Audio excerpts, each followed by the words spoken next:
The King in Yellow, Book 1, The Repairer of Reputations by Robert W. Chambers, published 1895 by F. Tennyson Neely.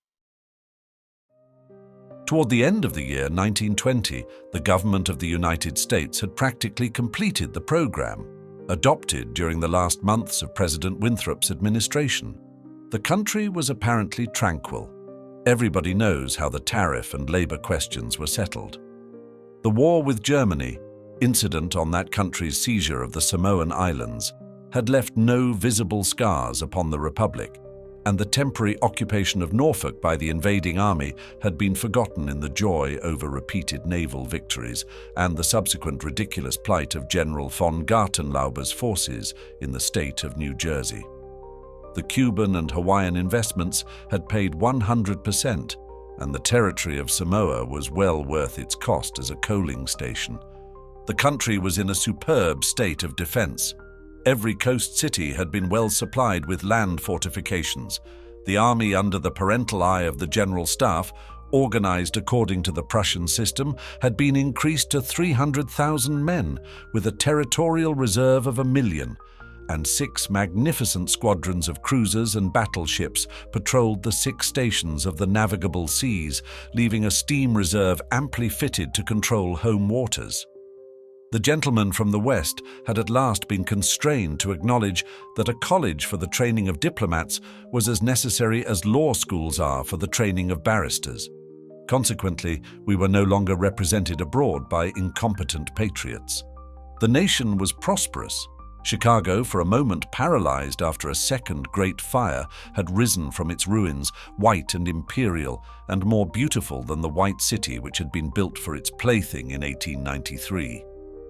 Everywhere good architecture was replacing bad, and even in New York, a sudden craving for decency had swept away a great portion of the existing horrors. Streets had been widened, properly paved and lighted, trees had been planted, squares laid out, elevated structures demolished, and underground roads built to replace them.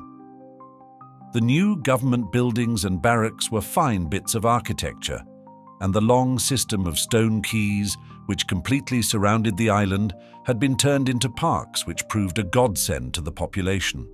The subsidizing of the State Theatre and State Opera brought its own reward. The United States National Academy of Design was much like European institutions of the same kind. Nobody envied the Secretary of Fine Arts, either his cabinet position or his portfolio. The Secretary of Forestry and Game Preservation had a much easier time thanks to the new system of national mounted police. We had profited well by the latest treaties with France and England, the exclusion of foreign-born Jews as a measure of self-preservation, the settlement of the new independent Negro state of Swanee, the checking of immigration, the new laws concerning naturalization, and the gradual centralization of power in the executive all contributed to national calm and prosperity. When the government solved the Indian problem and squadrons of Indian cavalry scouts in native costume were substituted for the pitiable organizations tacked onto the tail of skeletonized regiments by a former Secretary of War, the nation drew a long sigh of relief. When, after the colossal Congress of Religions, bigotry and intolerance were laid in their graves and kindness and charity began to draw warring sects together, many thought the millennium had arrived, at least in the New World, which, after all, is a world by itself. But self-preservation is the first law, and the United States had to look on in helpless sorrow as Germany, Italy, Spain, and Belgium writhed in the throes of anarchy, while Russia, watching from the Caucasus, stooped and bound them one by one. In the city of New York, the summer of 1899 was signalized by the dismantling of the elevated railroads.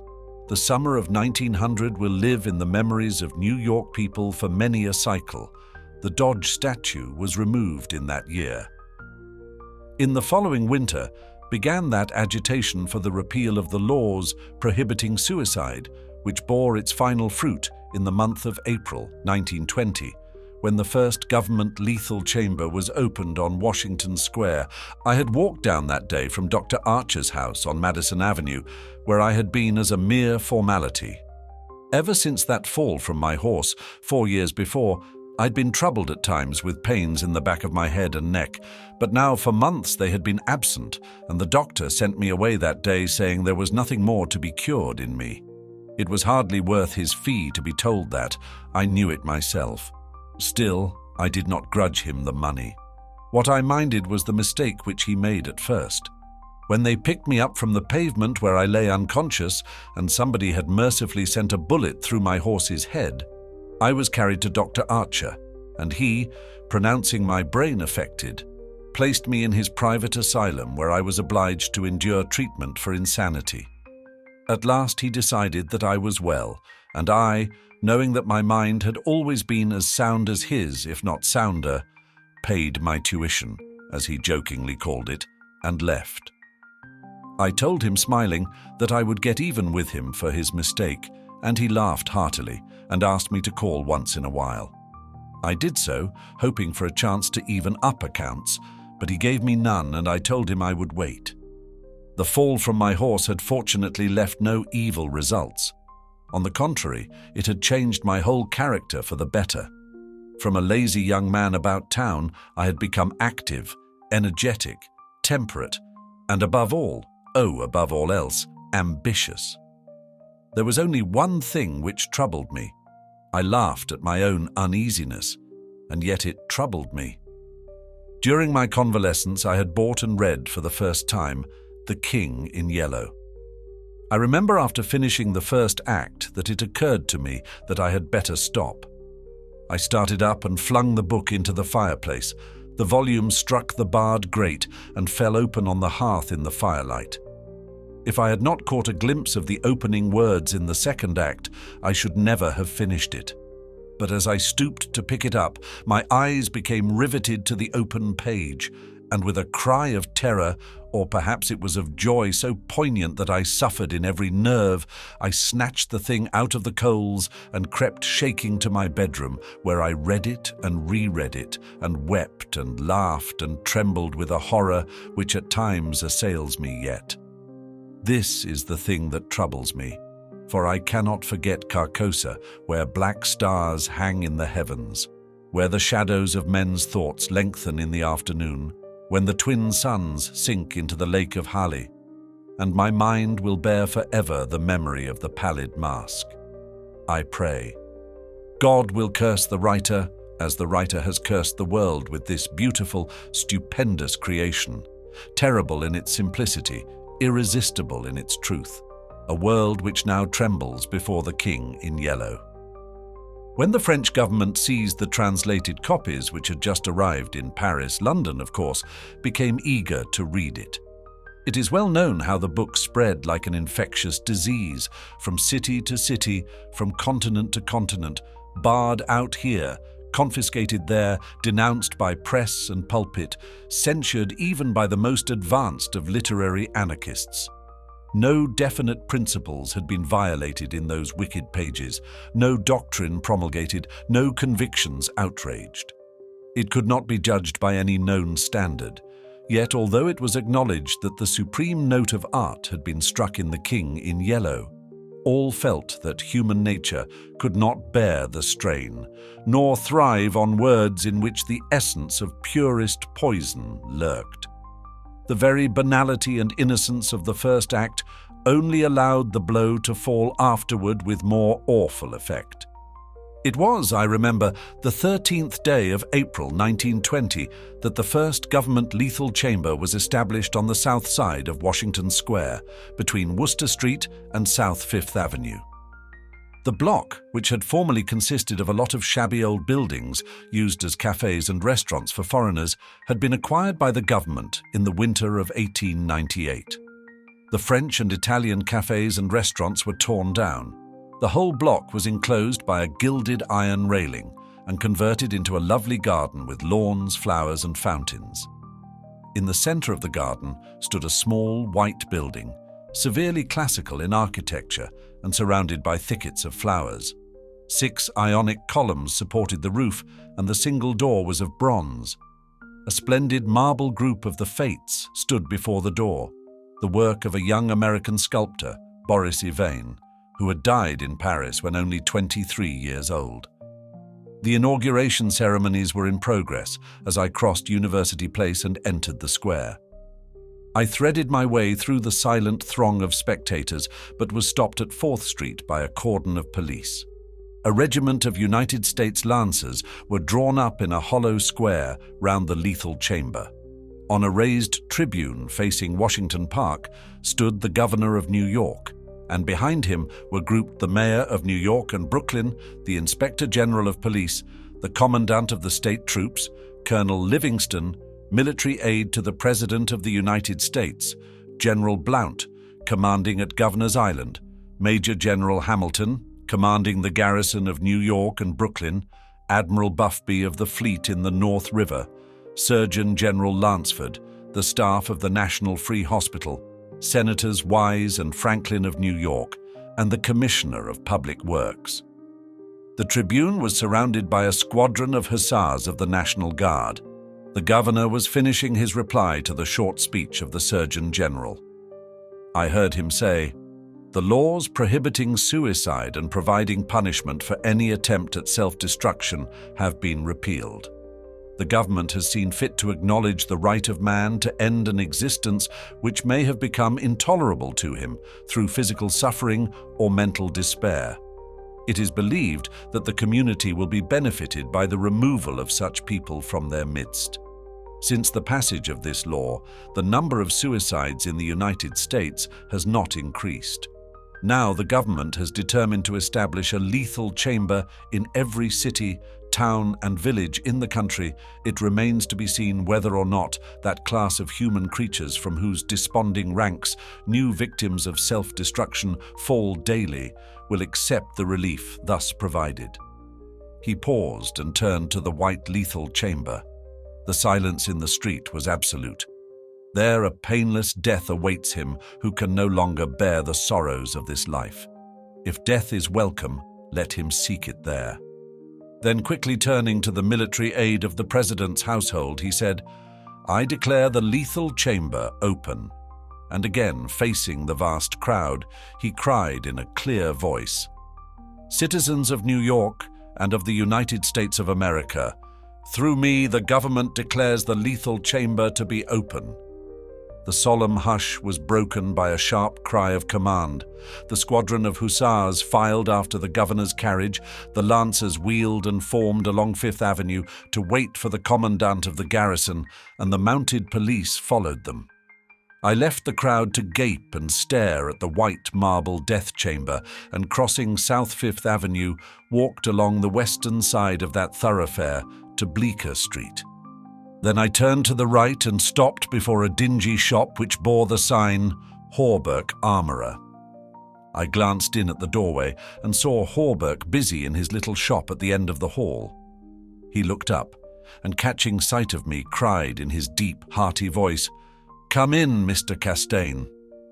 Constance, his daughter, rose to meet me as I crossed the threshold and held out her pretty hand, but I saw the blush of disappointment on her cheeks and knew that it was another Castaigne she had expected, my cousin Louis. I smiled at her confusion and complimented her on the banner she was embroidering from a coloured plate. Old Hawberk sat riveting the worn greaves of some ancient suit of armour, and the ting-ting-ting of his little hammer sounded pleasantly in the quaint shop. Presently he dropped his hammer and fussed about for a moment with a tiny wrench. The soft clash of the mail sent a thrill of pleasure through me. I loved to hear the music of steel brushing against steel, the mellow shock of the mallet on thigh pieces, and the jingle of chain armour. That was the only reason I went to see Hawberk. He had never interested me personally, nor did Constance, except for the fact of her being in love with Louis. This did occupy my attention, and sometimes even kept me awake at night. But I knew in my heart that all would come right, and that I should arrange their future as I expected to arrange that of my kind doctor, John Archer. However, I should never have troubled myself about visiting them just then, had it not been, as I say, that the music of the tinkling hammer had for me this strong fascination. I would sit for hours, listening and listening, and when a stray sunbeam struck the inlaid steel, the sensation it gave me was almost too keen to endure. My eyes would become fixed, dilating with a pleasure that stretched every nerve almost to breaking, until some movement of the old armorer cut off the ray of sunlight. Then, still thrilling secretly, I leaned back and listened again to the sound of the polishing rag, swish, swish, rubbing rust from the rivets. Constance worked with the embroidery over her knees, now and then pausing to examine more closely the pattern in the coloured plate from the Metropolitan Museum. "Who is this for?"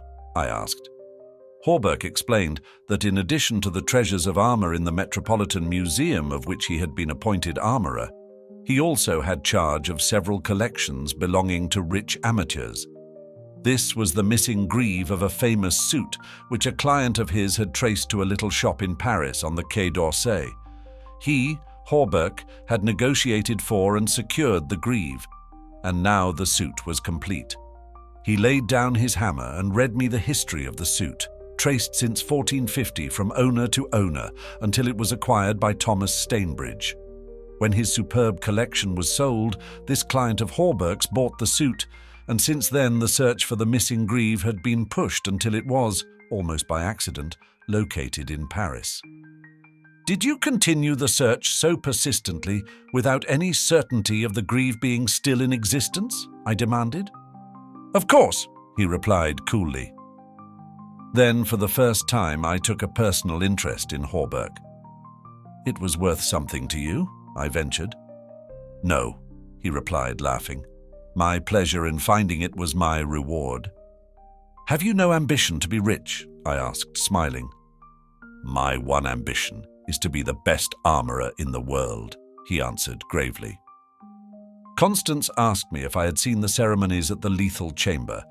She herself had noticed cavalry passing up Broadway that morning and had wished to see the inauguration. But her father wanted the banner finished, and she had stayed at his request. "Did you see your cousin, Mr. Castaigne, there?" she asked, with the slightest tremor of her soft eyelashes. "No," I replied carelessly. "Lewis's regiment is manoeuvring out in Westchester County." I rose and picked up my hat and cane. "Are you going upstairs to see the lunatic again?" laughed old Hawberk. If Hawberk knew how I loathed that word lunatic, he would never use it in my presence. It rouses certain feelings within me which I do not care to explain. However, I answered him quietly, "I think I shall drop in and see Mr. Wilde for a moment or two." "Poor fellow," said Constance with a shake of the head. "It must be hard to live alone year after year, poor, crippled, and almost demented. It is very good of you, Mr. Castaigne, to visit him as often as you do." "I think he is vicious," observed Hawberk, beginning again with his hammer. I listened to the golden tinkle on the greave plates. When he had finished, I replied, "No, he is not vicious, nor is he in the least demented. His mind is a wonder chamber from which he can extract treasures that you and I would give years of our life to acquire." Hawberk laughed. I continued a little impatiently. "He knows history as no one else could know it. Nothing, however trivial, escapes his search, and his memory is so absolute, so precise in details, that were it known in New York that such a man existed, the people could not honour him enough." "Nonsense," muttered Hawberk, searching on the floor for a fallen rivet. "Is it nonsense?" I asked, managing to suppress what I felt. "Is it nonsense when he says that the tassets and cuissards of the enamelled suit of armour commonly known as the Prince's Emblazoned can be found among a mass of rusty theatrical properties, broken stoves and rag-pickers' refuse in a garret in Pell Street?" Hawberk's hammer fell to the ground, but he picked it up and asked with a great deal of calm how I knew that the tassets and left cuissard were missing from the Prince's Emblazoned. "I did not know until Mr. Wilde mentioned it to me the other day. He said they were in the garret of 9998 Pell Street. Nonsense! He cried, but I noticed his hand trembling under his leathern apron. Is this nonsense too? I asked pleasantly. Is it nonsense when Mr. Wilde continually speaks of you as the Marquis of Avonshire and of Miss Constance? I did not finish, for Constance had started to her feet with terror written on every feature. Hawberk looked at me and slowly smoothed his leathern apron. That is impossible, he observed. Mr. Wilde may know a great many things.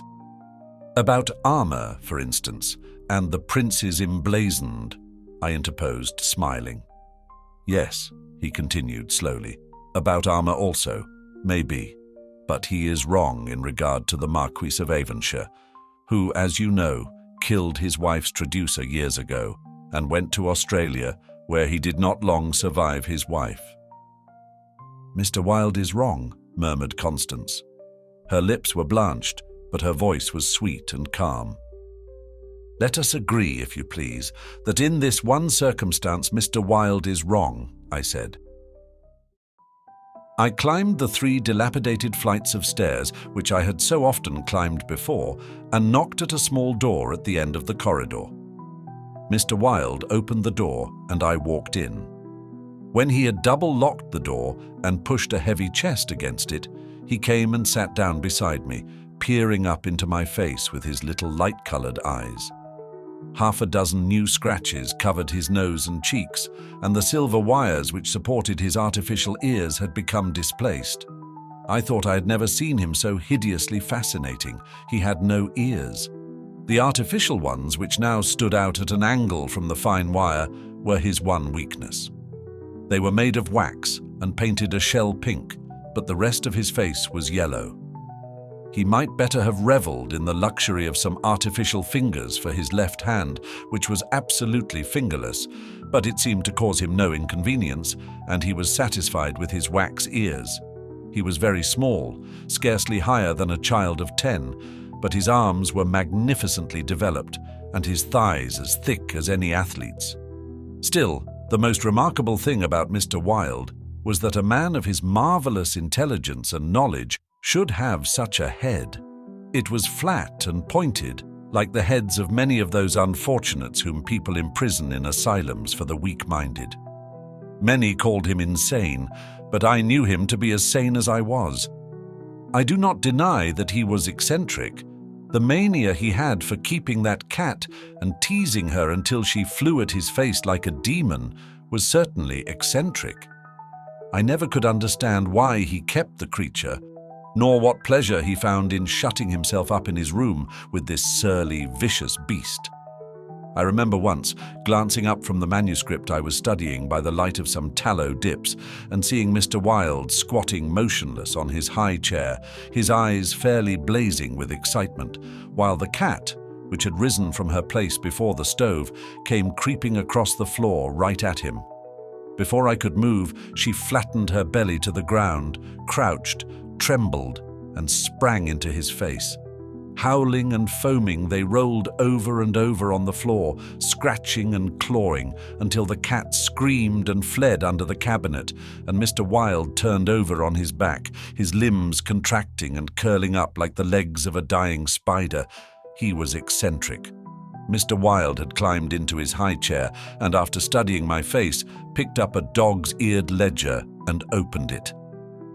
Henry B. Matthews, he read, bookkeeper with Wysott and Company, dealers in church ornaments, called April 3rd, reputation damaged on the racetrack, known as a welcher, reputation to be repaired by August 1st, retainer $5. He turned the page and ran his fingerless knuckles down the closely written columns. P. Green Dusenberry, minister of the gospel, Fair Beach, New Jersey, reputation damaged in the Bowery, to be repaired as soon as possible. Retainer, $100. He coughed and added, called April 6th. Then you are not in need of money, Mr. Wilde? I inquired. Listen, he coughed again. Mrs. C. Hamilton Chester of Chester Park, New York City, called April 7th. Reputation damaged at Dieppe, France, to be repaired by October 1st, retainer $500. Note, C. Hamilton Chester, Captain USS, Avalanche, ordered home from South Sea Squadron, October 1st. Well, I said, the profession of a repairer of reputations is lucrative. His colorless eyes sought mine. I only wanted to demonstrate that I was correct. You said it was impossible to succeed as a repairer of reputations, that even if I did succeed in certain cases, it would cost me more than I would gain by it. Today, I have 500 men in my employ who are poorly paid, but who pursue the work with an enthusiasm which possibly may be born of fear.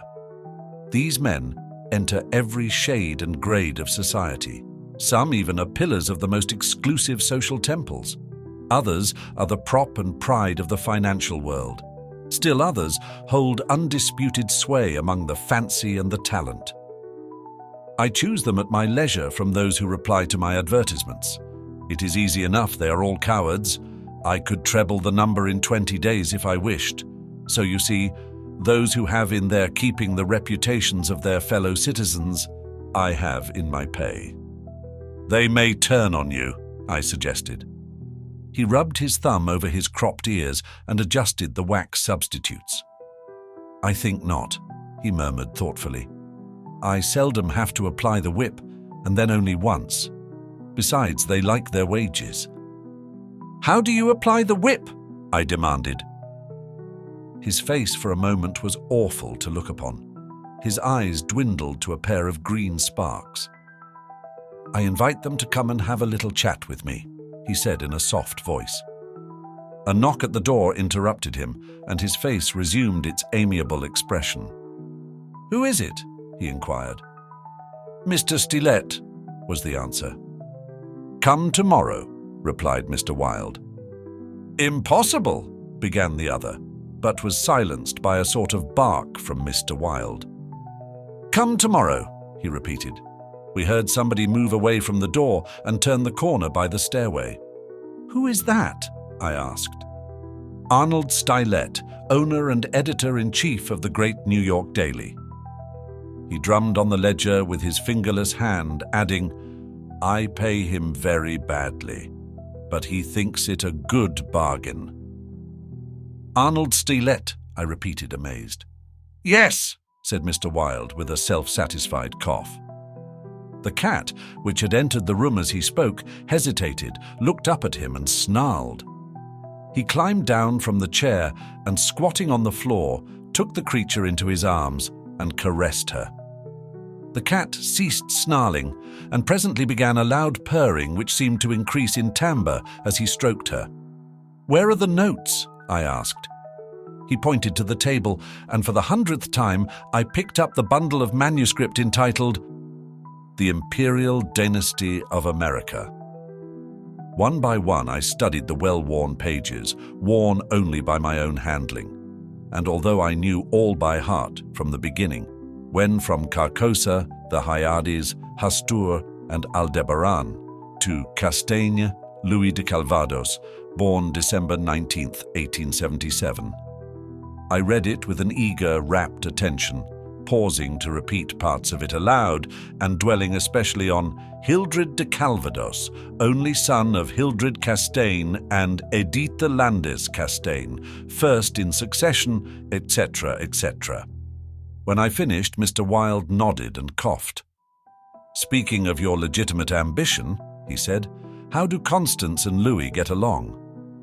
She loves him, I replied simply. The cat on his knee suddenly turned and struck at his eyes, and he flung her off and climbed onto the chair opposite me. And Dr. Archer? But that's a matter you can settle any time you wish, he added. Yes, I replied. Dr. Archer can wait, but it is time I saw my cousin Louis. It is time, he repeated. Then he took another ledger from the table and ran over the leaves rapidly. We are now in communication with 10,000 men, he muttered. We can count on 100,000 within the first 28 hours, and in 48 hours the state will rise en masse. The country follows the state, and the portion that will not, I mean California and the Northwest, might better never have been inhabited. I shall not send them the yellow sign." The blood rushed to my head, but I only answered, "A new broom sweeps clean." The ambition of Caesar and of Napoleon pales before that which could not rest until it had seized the minds of men and controlled even their unborn thoughts, said Mr. Wilde. "You are speaking of the king in yellow," I groaned with a shudder. "He is a king whom emperors have served." "I am content to serve him," I replied. Mr. Wilde sat rubbing his ears with his crippled hand. "Perhaps Constance does not love him," he suggested. I started to reply, but a sudden burst of military music from the street below drowned my voice. The 20th Dragoon Regiment, formerly in garrison at Mount St. Vincent, was returning from the maneuvers in Westchester County to its new barracks on East Washington Square. It was my cousin's regiment. They were a fine lot of fellows in their pale blue tight-fitting jackets, jaunty busbies, and white riding breeches with the double yellow stripe into which their limbs seemed moulded. Every other squadron was armed with lances, from the metal points of which fluttered yellow and white pennons. The band passed, playing the regimental march. Then came the colonel and staff, the horses crowding and trampling, while their heads bobbed in unison, and the pennons fluttered from their lance points. The troopers who rode with the beautiful English seat looked brown as berries from their bloodless campaign among the farms of Westchester, and the music of their sabres against the stirrups and the jingle of spurs and carbines was delightful to me. I saw Louis riding with his squadron. He was as handsome an officer as I have ever seen. Mr. Wilde, who had mounted a chair by the window, saw him too, but said nothing. Louis turned and looked straight at Hawberk's shop as he passed, and I could see the flush on his brown cheeks. I think Constance must have been at the window. When the last troopers had clattered by and the last pennons vanished into South Fifth Avenue, Mr. Wilde clambered out of his chair and dragged the chest away from the door. "Yes," he said, "it is time that you saw your cousin Louis." He unlocked the door, and I picked up my hat and stick and stepped into the corridor. The stairs were dark. Groping about, I set my foot on something soft, which snarled and spit, and I aimed a murderous blow at the cat, but my cane shivered to splinters against the balustrade, and the beast scurried back into Mr. Wilde's room. Passing Hawberk's door again, I saw him still at work on the armor, but I did not stop, and stepping out into Bleecker Street, I followed it to Worcester, skirted the grounds of the lethal chamber, and crossing Washington Park, went straight to my rooms in the Benedick. Here I lunched comfortably, read the Herald and the Meteor, and finally went to the steel safe in my bedroom and set the time combination. The 3 3/4 minutes which it is necessary to wait while the time lock is opening are to me golden moments. From the instant I set the combination to the moment when I grasp the knobs and swing back the solid steel doors, I live in an ecstasy of expectation. Those moments must be like moments passed in paradise. I know what I am to find at the end of the time limit. I know what the massive safe holds secure for me alone, and the exquisite pleasure of waiting is hardly enhanced when the safe opens and I lift from its velvet crown a diadem of purest gold, blazing with diamonds. I do this every day, and yet the joy of waiting and at last touching again the diadem only seems to increase as the days pass. It is a diadem fit for a king among kings, an emperor among emperors. The king in yellow might scorn it, but it shall be worn by his royal servant. I held it in my arms until the alarm in the safe rang harshly, and then tenderly, proudly, I replaced it and shut the steel doors. I walked slowly back into my study, which faces Washington Square, and leaned on the windowsill. The afternoon sun poured into my windows, and a gentle breeze stirred the branches of the elms and maples in the park, now covered with buds and tender foliage. A flock of pigeons circled about the tower of the memorial church, sometimes alighting on the purple-tiled roof, sometimes wheeling downward to the lotus fountain in front of the marble arch. The gardeners were busy with the flower beds around the fountain, and the freshly turned earth smelled sweet and spicy. A lawn-mower, drawn by a fat white horse, clinked across the green sward, and watering carts poured showers of spray over the asphalt drives.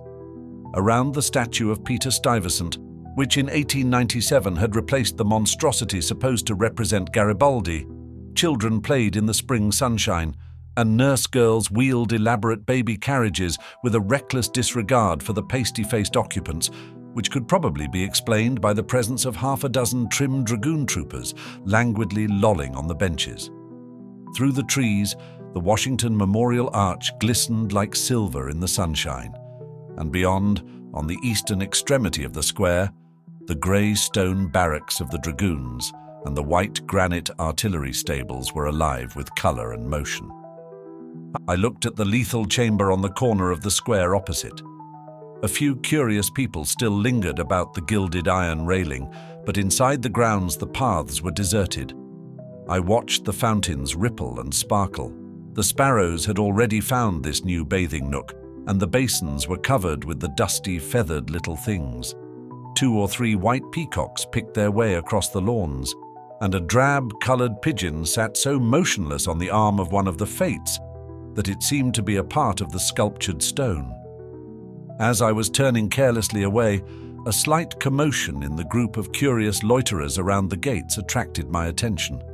A young man had entered and was advancing with nervous strides along the gravel path which leads to the bronze doors of the lethal chamber. He paused a moment before the fates, and as he raised his head to those 3 mysterious faces, the pigeon rose from its sculptured perch, circled about for a moment and wheeled to the east.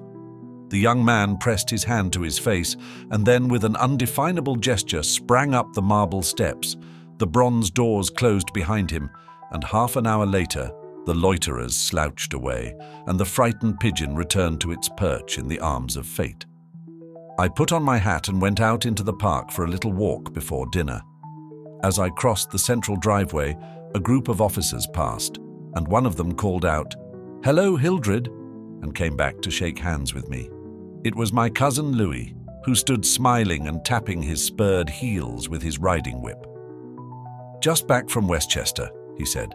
"Been doing the bucolic, milk and curds, you know, dairy maids in sunbonnets who say, 'Hey-ow' and 'I don't think' when you tell them they are pretty. I'm nearly dead for a square meal at Delmonico's. What's the news?" "There is none," I replied pleasantly. "I saw your regiment coming in this morning." "Did you? I didn't see you. Where were you?" "In Mr. Wilde's window." "Oh, hell!" he began impatiently. "That man is stark mad. I don't understand why you—" He saw how annoyed I felt by this outburst and begged my pardon. "Really, old chap," he said, "I don't mean to run down a man you like, but for the life of me I can't see what the deuce you find in common with Mr. Wilde. He's not well bred, to put it generously. He is hideously deformed. His head is the head of a criminally insane person.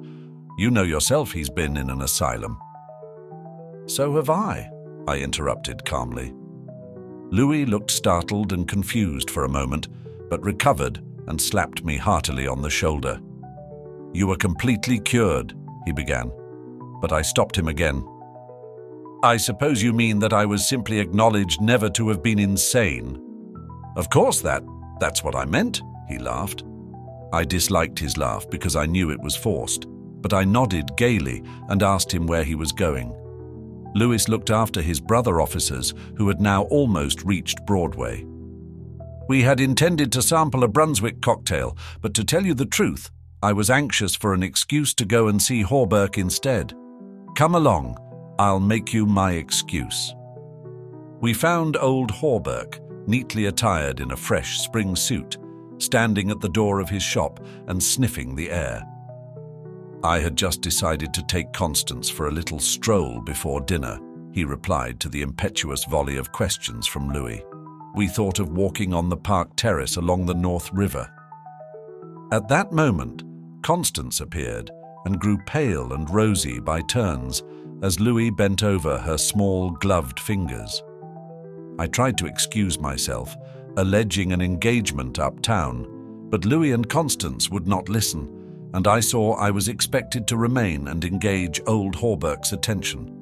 After all, it would be just as well if I kept my eye on Louis, I thought. And when they hailed a Spring Street horse car, I got in after them and took my seat beside the armourer. The beautiful line of parks and granite terraces overlooking the wharves along the North River, which were built in 1910 and finished in the autumn of 1917, had become one of the most popular promenades in the metropolis. They extended from the Battery to 190th Street, overlooking the noble river and affording a fine view of the Jersey Shore and the Highlands opposite. Cafes and restaurants were scattered here and there among the trees, and twice a week military bands from the garrison played in the kiosks on the parapets. We sat down in the sunshine on the bench at the foot of the equestrian statue of General Sheridan. Constance tipped her sunshade to shield her eyes, and she and Louis began a murmuring conversation which was impossible to catch. Old Hawberk, leaning on his ivory-headed cane, lighted an excellent cigar, the mate to which I politely refused, and smiled at vacancy. The sun hung low above the Staten Island woods, and the bay was dyed with golden hues reflected from the sun-warmed sails of the shipping in the harbour. Brigs, schooners, yachts, clumsy ferryboats, their decks swarming with people, railroad transports carrying lines of brown, blue and white freight cars, stately sound steamers, déclassé tramp steamers, coasters, dredgers, scows, and everywhere pervading the entire bay, impudent little tugs puffing and whistling officiously. These were the craft which churned the sunlight waters as far as the eye could reach. In calm contrast to the hurry of sailing vessel and steamer, a silent fleet of white warships lay motionless in midstream. Constance's merry laugh aroused me from my reverie. "What are you staring at?" she inquired. "Nothing. The fleet," I smiled. Then Louis told us what the vessels were, pointing out each by its relative position to the old red fort on Governor's Island.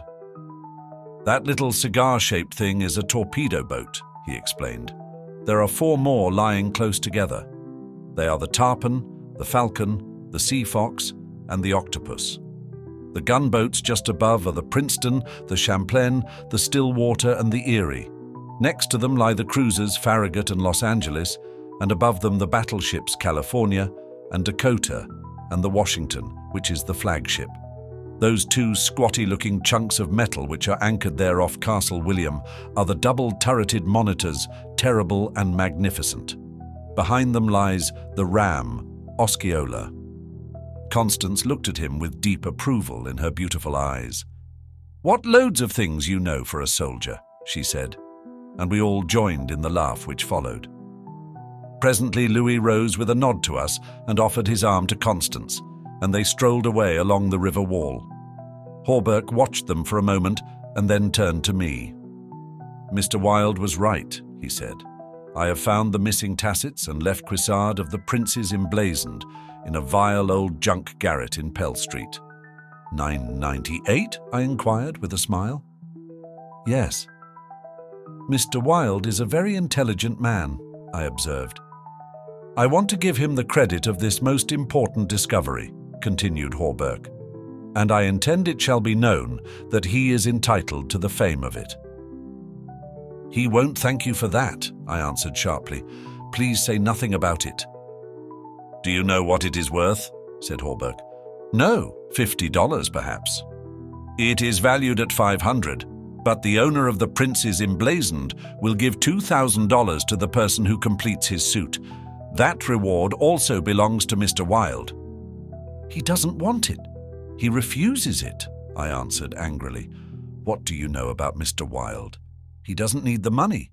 He is rich, or will be, richer than any living man except myself. What will we care for money then? What will we care, he and I, when what?" demanded Hawberk, astonished. "You will see," I replied, on my guard again. He looked at me narrowly, much as Dr. Archer used to, and I knew he thought I was mentally unsound. Perhaps it was fortunate for him that he did not use the word lunatic just then. "No," I replied to his unspoken thought. "I am not mentally weak. My mind is as healthy as Mr. Wilde's. I do not care to explain just yet what I have on hand, but it is an investment which will pay more than mere gold, silver, and precious stones. It will secure the happiness and prosperity of a continent. Yes, a hemisphere." "Oh," said Hawberk. "And eventually," I continued more quietly, "it will secure the happiness of the whole world. And incidentally, your own happiness and prosperity as well as Mr. Wilde's." "Exactly," I smiled. But I could have throttled him for taking that tone. He looked at me in silence for a while and then said very gently, "Why don't you give up your books and studies, Mr. Castaigne, and take a tramp among the mountains somewhere or other? You used to be fond of fishing. Take a cast or two at the trout in the Rangeleys." "I don't care for fishing anymore," I answered, without a shade of annoyance in my voice. "You used to be fond of everything," he continued. "Athletics, yachting, shooting, riding." "I have never cared to ride since my fall," I said quietly. "Ah, yes, your fall," he repeated, looking away from me. I thought this nonsense had gone far enough, so I brought the conversation back to Mr. Wilde, but he was scanning my face again in a manner highly offensive to me. "Mr. Wilde," he repeated, "do you know what he did this afternoon?" He came downstairs and nailed a sign over the hall door next to mine. It read, "Mr. Wilde, repairer of reputations, third bell." "Do you know what a repairer of reputations can be?" "I do," I replied, suppressing the rage within. "Oh," he said again. Louis and Constance came strolling by and stopped to ask if we would join them. Hawberk looked at his watch. At the same moment, a puff of smoke shot from the casemates of Castle William, and the boom of the sunset gun rolled across the water and was re-echoed from the highlands opposite. The flag came running down from the flagpole.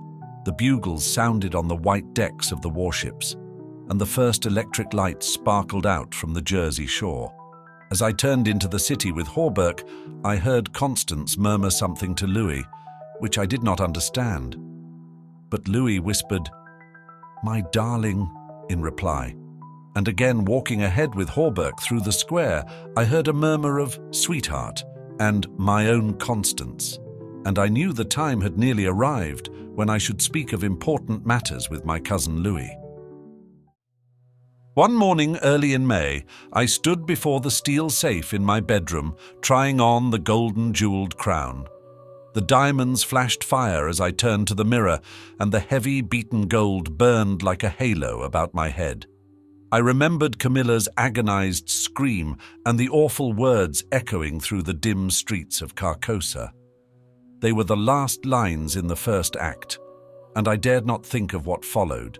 Dared not, even in the spring sunshine, there in my own room, surrounded with familiar objects, reassured by the bustle from the street and the voices of the servants in the hallway outside. For those poisoned words had dropped slowly into my heart, as death sweat drops upon a bedsheet and is absorbed. Trembling, I put the diadem from my head and wiped my forehead, but I thought of Hasta and of my own rightful ambition. And I remembered Mr. Wilde as I had last left him, his face all torn and bloody from the claws of that devil's creature, and what he said. What he said. The alarm bell in the safe began to whir harshly, and I knew my time was up, but I would not heed it, and replacing the flashing circlet upon my head, I turned defiantly to the mirror. I stood for a long time, absorbed in the changing expression of my own eyes. The mirror reflected a face which was like my own, but whiter and so thin that I hardly recognized it. And all the time I kept repeating between my clenched teeth, "The day has come, the day has come," while the alarm in the safe whirred and clamored, and the diamonds sparkled and flamed above my brow. I heard a door open but did not heed it. It was only when I saw two faces in the mirror. It was only when another face rose over my shoulder and two other eyes met mine. I wheeled like a flash and seized a long knife from my dressing table, and my cousin sprang back very pale, crying, "Hildred, for God's sake!" Then, as my hand fell, he said, "It is I, Louis, don't you know me?" I stood silent. I could not have spoken for my life. He walked up to me and took the knife from my hand. "What is all this?" he inquired in a gentle voice. "Are you ill?" "No," I replied, but I doubt if he heard me. "Come, come, old fellow," he cried. "Take off that brass crown and toddle into the study. Are you going to a masquerade? What's all this theatrical tinsel, anyway?" I was glad he thought the crown was made of brass and paste, yet I didn't like him any the better for thinking so. I let him take it from my hand, knowing it was best to humor him. He tossed the splendid diadem in the air and, catching it, turned to me smiling. "It's dear at 50 cents, he said. "What's it for?" I did not answer, but took the circlet from his hands and, placing it in the safe, shut the massive steel door. The alarm ceased its infernal din at once. He watched me curiously, but did not seem to notice the sudden ceasing of the alarm. He did, however, speak of the safe as a biscuit box. Fearing lest he might examine the combination, I led the way into my study. Louis threw himself on the sofa and flicked at flies with his eternal riding whip. He wore his fatigue uniform with the braided jacket and jaunty cap, and I noticed that his riding boots were all splashed with red mud. "Where have you been?" I inquired. "Jumping mud creeks in Jersey," he said. "I haven't had time to change yet. I was rather in a hurry to see you. Haven't you got a glass of something? I'm dead tired. Been in the saddle 24 hours. I gave him some brandy from my medicinal store, which he drank with a grimace. "Damned bad stuff," he observed. "I'll give you an address where they sell brandy that is brandy." "It's good enough for my needs," I said indifferently. "I use it to rub my chest with." He stared and flicked at another fly. "See here, old fellow," he began. "I've got something to suggest to you. It's 4 years now that you've shut yourself up here like an owl, never going anywhere, never taking any healthy exercise, never doing a damn thing but poring over those books up there on the mantelpiece." He glanced along the row of shelves. "Napoleon, Napoleon, Napoleon," he read. "For heaven's sake, have you nothing but Napoleons there?" "I wish they were bound in gold," I said. "But wait. Yes, there is another book, The King in Yellow." I looked him steadily in the eye. "Have you never read it?" I asked. No, thank God. I don't want to be driven crazy." I saw he regretted his speech as soon as he had uttered it. There is only one word which I loathe more than I do lunatic, and that word is crazy. But I controlled myself and asked him why he thought The King in Yellow dangerous. "Oh, I don't know," he said hastily. "I only remember the excitement it created and the denunciations from pulpit and press. I believe the author shot himself after bringing forth this monstrosity, didn't he?" "I understand he is still alive," I answered. "That's probably true," he muttered. "Bullets couldn't kill a fiend like that." "It is a book of great truths," I said. "Yes," he replied, "of truths which send men frantic and blast their lives. I don't care if the thing is, as they say, the very supreme essence of art. It's a crime to have written it, and I, for one, shall never open its pages." "Is that what you have come to tell me?" I asked. "No," he said. "I came to tell you that I am going to be married." I believe for a moment my heart ceased to beat, but I kept my eyes on his face. "Yes," he continued, smiling happily, "married to the sweetest girl on earth." "Constance Hawberk," I said mechanically. "How did you know?" he cried, astonished. "I didn't know it myself until that evening last April, when we strolled down to the embankment before dinner." "When is it to be?" I asked. It was to have been next September. But an hour ago, a dispatch came ordering our regiment to the Presidio, San Francisco. We leave at noon tomorrow. Tomorrow, he repeated. Just think, Hildred. Tomorrow I shall be the happiest fellow that ever drew breath in this jolly world, for Constance will go with me. I offered him my hand in congratulation, and he seized and shook it like the good-natured fool he was, or pretended to be. I am going to get my squadron as a wedding present, he rattled on. Captain and Mrs. Louis Castaigne, eh, Hildred? Then he told me where it was to be and who were to be there, and made me promise to come and be best man. I set my teeth and listened to his boyish chatter without showing what I felt, but I was getting to the limit of my endurance, and when he jumped up and, switching his spurs till they jingled, said he must go, I did not detain him. There's one thing I want to ask of you, I said quietly. Out with it, it's promised, he laughed. I want you to meet me for a quarter of an hour's talk tonight. Of course, if you wish, he said, somewhat puzzled. Where? Anywhere in the park there. What time, Hildred? Midnight. What in the name of... He began, but checked himself and laughingly assented. I watched him go down the stairs and hurry away, his sabre banging at every stride. He turned into Bleecker Street, and I knew he was going to see Constance. I gave him 10 minutes to disappear, and then followed in his footsteps, taking with me the jeweled crown and the silken robe embroidered with the yellow sign. When I turned into Bleecker Street and entered the doorway which bore the sign, Mr. Wilde, Repairer of Reputations. Third bell. I saw old Hawberk moving about in his shop and imagined I heard Constance's voice in the parlour, but I avoided them both and hurried up the trembling stairways to Mr. Wilde's apartment. I knocked and entered without ceremony. Mr. Wilde lay groaning on the floor, his face covered with blood, his clothes torn to shreds. Drops of blood were scattered about over the carpet, which had also been ripped and frayed in the evidently recent struggle. It's that cursed cat, he said, ceasing his groans and turning his colourless eyes to me. She attacked me while I was asleep. I believe she will kill me yet. This was too much, so I went into the kitchen and, seizing a hatchet from the pantry, started to find the infernal beast and settle her then and there. My search was fruitless, and after a while I gave it up and came back to find Mr. Wilde squatting on his high chair by the table. He had washed his face and changed his clothes.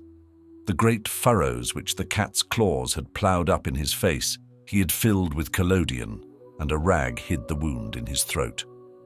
I told him I should kill the cat when I came across her, but he only shook his head and turned to the open ledger before him.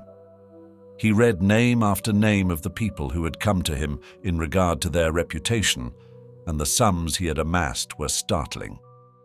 I put on the screws now and then, he explained. One day or other some of these people will assassinate you, I insisted. Do you think so? He said, rubbing his mutilated ears. It was useless to argue with him, so I took down the manuscript entitled Imperial Dynasty of America, for the last time I should ever take it down in Mr. Wilde's study. I read it through, thrilling and trembling with pleasure.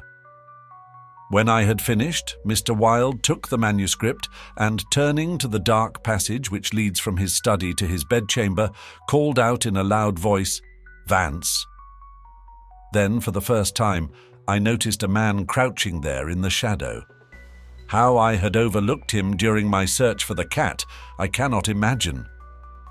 "Vance, come in," cried Mr. Wilde. The figure rose and crept towards us, and I shall never forget the face that he raised to mine as the light from the window illuminated it. "Vance, this is Mr. Castaigne," said Mr. Wilde. Before he had finished speaking, the man threw himself on the ground before the table, crying and grasping. "Oh God, oh my God, help me, forgive me. Oh, Mr. Castaigne, keep that man away. You cannot mean it. You are different. Save me. I am broken down. I was in a madhouse, and now, when all was coming right, when I had forgotten the king in yellow, but I shall go mad again. I shall go mad." His voice died into a choking rattle, for Mr. Wilde had leapt on him, and his right hand encircled the man's throat. When Vance fell in a heap on the floor, Mr. Wilde clambered nimbly into his chair again, and rubbing his mangled ears with the stump of his hand, turned to me and asked me for the ledger. I reached it down from the shelf and he opened it. After a moment's searching among the beautifully written pages, he coughed complacently and pointed to the name Vance. "Vance," he read aloud, "Osgood Oswald Vance." At the sound of his name, the man on the floor raised his head and turned a convulsed face to Mr. Wilde. His eyes were injected with blood, his lips tumefied. "Called April 28th, continued Mr. Wilde. Occupation, cashier in the Seaforth National Bank, has served a term of forgery at Sing Sing, from whence he was transferred to the asylum for the criminal insane. Pardoned by the Governor of New York and discharged from the asylum January 19th, 1918. Reputation damaged at Sheepshead Bay. Rumors that he lives beyond his income. Reputation to be repaired at once. Retainer $1,500. Note: has embezzled sums amounting to $30,000 since March 20th, 1919, excellent family, and secured present position through uncle's influence. Father, president of Seaforth Bank." I looked at the man on the floor. "Get up, Vance," said Mr. Wilde in a gentle voice. Vance rose as if hypnotized. "He will do as we suggest now," observed Mr. Wilde, and opening the manuscript, he read the entire history of the imperial dynasty of America. Then, in a kind and soothing murmur, he ran over the important points with Vance, who stood like one stunned. His eyes were so blank and vacant that I imagined he had become half-witted, and remarked it to Mr. Wilde, who replied that it was of no consequence anyway. Very patiently we pointed out to Vance what his share in the affair would be, and he seemed to understand after a while. Mr. Wilde explained the manuscript, using several volumes on heraldry to substantiate the result of his researches. He mentioned the establishment of the dynasty in Carcosa, the lakes which connected Hastur, Aldebaran, and the mystery of the Hyads. He spoke of Casilda and Camilla, and sounded the cloudy depths of Demi and the lake of Harley. "The scalloped tatters of the king in yellow must hide Yeatil forever," he muttered. But I do not believe Vance heard him. Then, by degrees, he led Vance along the ramifications of the imperial family to Uot and Thale, from Naotalba and Phantom of Truth to Aldones, and then tossing aside his manuscript and notes, he began the wonderful story of the last king. Fascinated and thrilled, I watched him. He threw up his head. His long arms were stretched out in a magnificent gesture of pride and power, and his eyes blazed deep in their sockets like two emeralds. Vance listened, stupefied. As for me, when at last Mr. Wilde had finished and, pointing to me, cried, "The cousin of the king!" my head swam with excitement. Controlling myself with a superhuman effort, I explained to Vance why I alone was worthy of the crown and why my cousin must be exiled or die. I made him understand that my cousin must never marry, even after renouncing all his claims, and how that least of all he should marry the daughter of the Marquis of Avonshire and bring England into the question. I showed him a list of thousands of names which Mr. Wilde had drawn up. Every man whose name was there had received the yellow sign which no living human being dared disregard. The city, the state, the whole land were ready to rise and tremble before the pallid mask. The time had come, the people should know the son of Hastur, and the whole world bow to the black stars which hang in the sky over Carcosa. Vance leaned on the table, his head buried in his hands. Mr. Wilde drew a rough sketch on the margin of yesterday's Herald with a bit of lead pencil. It was a plan of Harburke's rooms. Then he wrote out the order and affixed the seal, and shaking like a palsied man, I signed my first writ of execution with my name, Hildred Rex. Mr. Wilde clambered to the floor and, unlocking the cabinet, took a long, square box from the first shelf. This he brought to the table and opened. A new knife lay in the tissue paper inside, and I picked it up and handed it to Vance, along with the order and the plan of Hawberk's apartment. Then Mr. Wilde told Vance he could go, and he went, shambling like an outcast of the slums. I sat for a while watching the daylight fade behind the square tower of the Judson Memorial Church, and finally, gathering up the manuscript and notes, took my hat and started for the door. Mr. Wilde watched me in silence. When I had stepped into the hall, I looked back. Mr. Wilde's small eyes were still fixed on me. Behind him, the shadows gathered in the fading light. Then I closed the door behind me and went out into the darkening streets. I had eaten nothing since breakfast, but I was not hungry. A wretched, half-starved creature who stood looking across the street at the lethal chamber noticed me and came up to tell me a tale of misery. I gave him money, I don't know why, and he went away without thanking me. An hour later, another outcast approached and whined his story. I had a blank bit of paper in my pocket on which was traced the yellow sign, and I handed it to him. He looked at it stupidly for a moment, and then, with an uncertain glance at me, folded it with what seemed to me exaggerated care and placed it in his bosom. The electric lights were sparkling among the trees, and the new moon shone in the sky above the lethal chamber. It was tiresome waiting in the square. I wandered from the Marble Arch to the artillery stables and back again to the lotus fountain. The flowers and grass exhaled a fragrance which troubled me. The jet of the fountain played in the moonlight, and the musical splash of falling drops reminded me of the tinkle of chained mail in Hawberk's shop. But it was not so fascinating, and the dull sparkle of the moonlight on the water brought no such sensations of exquisite pleasure as when the sunshine played over the polished steel of a corselet on Hawberk's knee. I watched the bats darting and turning above the water plants in the fountain basin, but their rapid, jerky flight set my nerves on edge, and I went away again to walk aimlessly to and fro among the trees.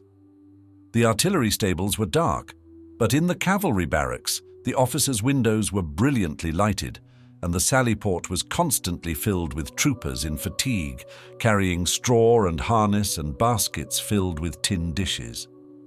Twice the mounted sentry at the gates was changed while I wandered up and down the asphalt walk. I looked at my watch. It was nearly time. The lights in the barracks went out one by one. The barred gate was closed, and every minute or two an officer passed in through the side wicket, leaving a rattle of accoutrements and a jingle of spurs on the night air. The square had become very silent. The last homeless loiterer had been driven away by the grey-coated park policeman. The car tracks along Worcester Street were deserted, and the only sound which broke the stillness was the stamping of the sentry's horse and the ring of his sabre against the saddle pommel. In the barracks, the officers' quarters were still lighted, and military servants passed and repassed before the bay windows. 12 o'clock sounded from the new spire of St. Francis Xavier, and at the last stroke of the sad-toned bell, a figure passed through the wicket beside the portcullis, returned the salute of the sentry, and crossing the street, entered the square and advanced toward the Benedict apartment house. "Lewis!" I called. The man pivoted on his spurred heels and came straight toward me. "Is that you, Hildred?" "Yes." "You are on time." I took his offered hand, and we strolled toward the lethal chamber. He rattled on about his wedding and the graces of Constance and their future prospects, calling my attention to his captain's shoulder straps and the triple gold arabesque on his sleeve and fatigue cap. I believe I listened as much to the music of his spurs and sabre as I did to his boyish babble. And at last we stood under the elms on the 4th Street corner of the square, opposite the lethal chamber. Then he laughed and asked me what I wanted with him. I motioned him to a seat on a bench under the electric light and sat down beside him. He looked at me curiously, with that same searching glance which I hate and fear so in doctors. I felt the insult of his look, but he did not know it, and I carefully concealed my feelings. "Well, old chap," he inquired, "what can I do for you?" I drew from my pocket the manuscript and notes of the Imperial Dynasty of America, and looking him in the eye said, "I will tell you. On your word as a soldier, promise me to read this manuscript from beginning to end without asking me a question. Promise me to read these notes in the same way, and promise me to listen to what I have to tell later." "I promise, if you wish it," he said pleasantly. "Give me the paper, Hildred." He began to read, raising his eyebrows with a puzzled, whimsical air, which made me tremble with suppressed anger. As he advanced, his eyebrows contracted, and his lips seemed to form the word rubbish. Then he looked slightly bored, but apparently for my sake read, with an attempt at interest, which presently ceased to be an effort. He started when in the closely written pages he came to his own name, and when he came to mine he lowered the paper and looked sharply at me for a moment. But he kept his word and resumed his reading, and I let the half-formed question die on his lips unanswered. When he came to the end and read the signature of Mr. Wilde, he folded the paper carefully and returned it to me. I handed him the notes and he settled back, pushing his fatigue cap up to his forehead with a boyish gesture, which I remembered so well in school. I watched his face as he read, and when he finished I took the notes with the manuscript and placed them in my pocket. Then I unfolded a scroll marked with the yellow sign. He saw the sign, but he did not seem to recognize it, and I called his attention to it somewhat sharply. "Well," he said, "I see it. What is it?" "It is the yellow sign," I said angrily.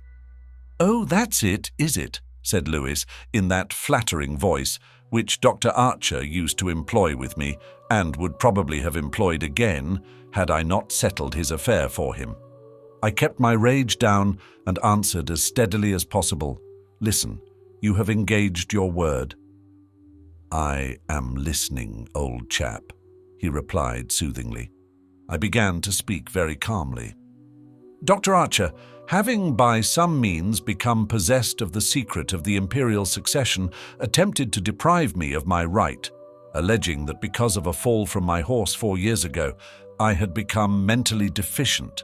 He presumed to place me under restraint in his own house in hopes of either driving me insane or poisoning me. I have not forgotten it. I visited him last night, and the interview was final." Lewis turned quite pale, but did not move. I resumed triumphantly.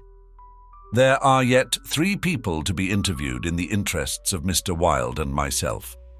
They are my cousin Louis, Mr. Hawberk, and his daughter Constance." Louis sprang to his feet, and I arose also, and flung the paper marked with the yellow sign to the ground. "Oh, I don't need that to tell you what I have to say," I cried with a laugh of triumph. "You must renounce the crown to me. Do you hear? To me." Louis looked at me with a startled air, but recovering himself said kindly, "Of course I renounce the— What is it I must renounce?" "The crown," I said angrily. "Of course," he answered. "I renounce it. Come, old chap, I'll walk back to your rooms with you." "Don't try any of your doctor's tricks on me," I cried, trembling with fury. "Don't act as if you think I am insane." "What nonsense," he replied. "Come, it's getting late, Hildred." "No," I shouted, "you must listen. You cannot marry, I forbid it. Do you hear?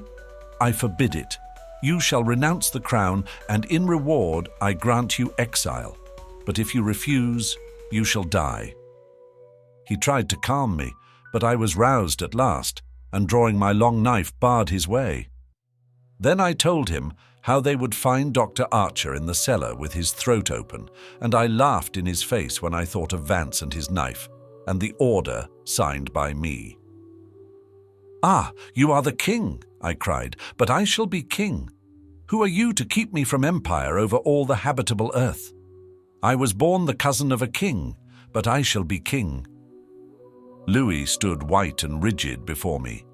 Suddenly a man came running up 4th Street, entered the gate of the lethal temple, traversed the path to the bronze doors at full speed, and plunged into the death chamber with the cry of one demented, and I laughed until I wept tears, for I had recognized Vance and knew that Hawberk and his daughter were no longer in my way.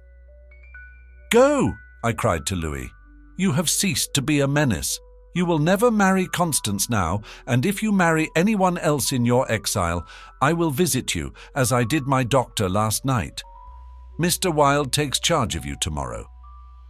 Then I turned and darted into South Fifth Avenue, and with a cry of terror, Louis dropped his belt and saber and followed me like the wind. I heard him close behind me at the corner of Bleecker Street, and I dashed into the doorway under Hawberk's sign. He cried, "Halt, or I fire!" But when he saw that I flew up the stairs, leaving Hawberk's shop below, he left me, and I heard him hammering and shouting at their door as though it were possible to arouse the dead. Mr. Wilde's door was open, and I entered crying, "It is done, it is done. Let the nations rise and look upon their king." But I could not find Mr. Wilde, so I went to the cabinet and took the splendid diadem from its case. Then I drew on the white silk robe, embroidered with the yellow sign, and placed the crown upon my head. At last I was king, king by my right in Hastur, king because I knew the mystery of the Hyades, and my mind had sounded the depths of the Lake of Hali. I was king. The first grey pencilings of dawn would raise a tempest which would shake 2 hemispheres. Then as I stood, my every nerve pitched to the highest tension, faint with the joy and splendour of my thought, without, in the dark passage, a man groaned. I seized the tallow dip and sprang to the door. The cat passed me like a demon, and the tallow dip went out, but my long knife flew swifter than she, and I heard her screech, and I knew that my knife had found her. For a moment I listened to her tumbling and thumping about in the darkness, and then when her frenzy ceased, I lighted a lamp and raised it over my head. Mr. Wilde lay on the floor with his throat torn open. At first I thought he was dead, but as I looked, a green sparkle came into his sunken eyes, his mutilated hand trembled, and then a spasm stretched his mouth from ear to ear. For a moment, my terror and despair gave place to hope, but as I bent over him, his eyeballs rolled clean around in his head, and he died. Then while I stood, transfixed with rage and despair, seeing my crown, my empire, every hope and every ambition, my very life, lying prostrate there with the dead master, they came, seized me from behind, and bound me until my veins stood out like cords, and my voice failed with the paroxysms of my frenzied screams. But I still raged, bleeding and infuriated among them, and more than one policeman felt my sharp teeth. Then, when I could no longer move, they came nearer. I saw old Hawberk, and behind him my cousin Louis's ghastly face, and farther away in the corner, a woman, Constance, weeping softly. "Ah, I see it now," I shrieked. "You have seized the throne and the empire. Woe, woe to you who are crowned with the crown of the king in yellow."